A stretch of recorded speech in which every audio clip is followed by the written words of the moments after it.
Praise the lord. యేసు క్రీస్తు వారి పరిశుద్ధమైన నామంలో మీ అందరికి వందనాలు శుభాలు తెలియపరుస్తూ ఉన్నానండి. తెస్సలోనికు రాసిన 2వ పత్రిక 3వ అధ్యాయం 3వ వచనం. ఆయన మిమ్మల్ని స్థిరపరిచి దుష్టత్వం నుండి కాపాడును అని దేవుని వాక్యం సెలవిస్తుందండి. దేవుడు మనల్ని దుష్టత్వం అంటే ఈ లోకమంతా దుష్టులతో నిండిపోయింది. ఈ లోకమంతా సాతానుతో నిండిపోయిందండి. సాతాను ఆలోచనలు వస్తూ ఉంటాయి, దేవుని ఆలోచనలు రావు. ఈ లోకమంతా పాపంకి మొదటి స్థానం ఇస్తుంది, పరిశుద్ధతకి మొదటి స్థానం ఇవ్వటంలా. ఈ లోకంలో సాతానికి మొదటి స్థానం ఉంది, కానీ దేవునికి మొదటి స్థానం లేదండి.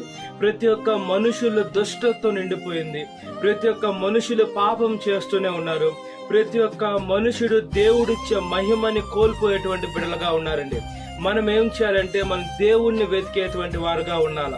మనం ఈ లోకంలో ఉన్న వాటినే కాదు కానీ దేవుని నీతిని, ఆయన రాజ్యాన్ని మొదట వెతికి, కింద ఉండే వాటి కాదు కానీ పైన వాటి మొదట వెతికేటువంటి బిడ్డలుగా ఉండాలండి. మన నుంచి దేవుడు దుష్టత్వం నుంచి కాపాడాలని యేసుక్రీస్తు వారు ఆశపడుతూ ఉన్నారు. మన జీవితాన్ని మనం దేవునికి సమర్పించుకుంటే దేవుడు మనల్ని ఆశీర్వదించేటువంటి దేవుడుగా ఉన్నాడండి. బైబుల్ గ్రంథంలో అనేక మందిని చూసుకున్నప్పుడు, అపోస్తలుడైన పౌలు గారు చూసుకున్నప్పుడు, సౌలుగా ఉన్నప్పుడు ఆయన దుష్టత్వంలో ఉన్నారు. దేవుని బిడ్డలను కూడా ఆయన చంపారని ఇబ్బంది పెట్టారు.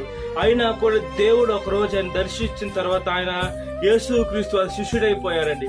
మన జీవితాలు కూడా దేవుడికి తెలియక ముందు మన పాపంలో ఉన్నాం, మనం ఈ లోకంలో దుష్టత్వంలో ఉన్నాం. అయితే తెలిసి మనం తప్పు చేయకుండా మన జీవితాన్ని ఎప్పుడైతే దేవునికి సమర్పించుకుంటామో దేవుడు మనల్ని ఆశీర్వదిస్తారని దేవుని వాక్యం సెలవిస్తుంది. దేవుడు మనల్ని గొప్ప చేసేటువంటి దేవుడుగా ఉన్నాడండి. ఈ లోకంలో సాతాను మాట వింటే ఖచ్చితంగా నరకంలోకి వెళ్ళిపోతాం. ఈ లోకంలో మనకు అన్ని ఇవ్వచ్చాము కానీ పరలోకం ఇవ్వలేదు, నిత్య జీవం ఇవ్వలేదు, యేసుక్రీస్తు వారిని ఇవ్వలేదండి. మనం ఈ లోకంలో డబ్బును ప్రేమించకుండా, మనుషులను ప్రేమించకుండా, ఈ లోకంలో కంటికి కనబడే వాటిని విసర్జించుకొని దేవుని వాక్యానుసారంగా మనం ఎప్పుడైతే జీవిస్తుంటామో, ప్రతి ఒక్క దుష్టత్వాన్ని మనం విసర్జించుకుంటామో, దేవుడు మనల్ని ఆయన సేవలోకి ముందుకు తీసుకొని వెళ్తాడు. కాబట్టి ఆయన వాక్యానుసారంగా బ్రతుకున్నట్లుగా ప్రార్థన.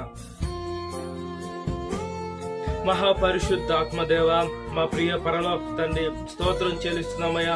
ఈ లోకంలో ప్రతి ఒక్క మనుషుడు దుష్ట ఆలోచనతో ఉన్నాడయ్యా. ప్రతి ఒక్క మనుషుడు పాపపు ఆలోచనతో ఉన్నాడు.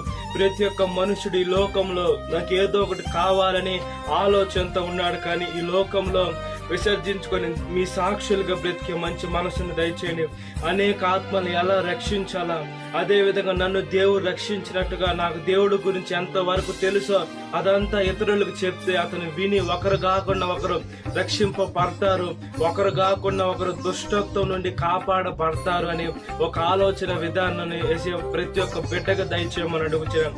క్రైస్తవుల మోసగాళ్ళు ఉన్నారు, అబద్ధాలు ఉన్నారు, వ్యభిచారం చేస్తున్నారు, అదే విధంగా కొండెంలు ఆడుతున్నారు. ఇక్కడ మాటలు అక్కడ మాటలు ఇక్కడ చెప్పేటువంటి వారు క్రైస్తవుల్లోనే ఉన్నారయ్యా. మీకు చెడ్డ పేరు తెచ్చేటువంటి బిడ్డగా ఏ మనుషుడు లేకుండా మీ సాక్షులుగా ఉండినట్లుగా ప్రాధాన్యపడుతున్నాం. ప్రతి ఒక్క క్రైస్తవుడు అన్యులకు మాదిరికరంగా ఉంటే ఈ బిడ్డ చూడు, వీళ్ళు నమ్ముకున్న దేవుడు చూడు ఎంత కరెక్ట్ గా చెప్తున్నాడు, ఇతను చూడు ఎలా ప్రేమ కలిగి ఎంత పరిశుద్ధంగా ఉన్నాడని క్రైస్తవులను చూసేసి వాళ్ళు మార్పులోకి రావాలి. కానీ వెనక్కి వెళ్ళిపోయేటువంటి బిడ్డలుగా ఉండకూడదయా. ప్రతి ఒక్క దుష్టుని దూరం చేయండి, ప్రతి ఒక్క దుర్మార్గుని దూరం చేయండి.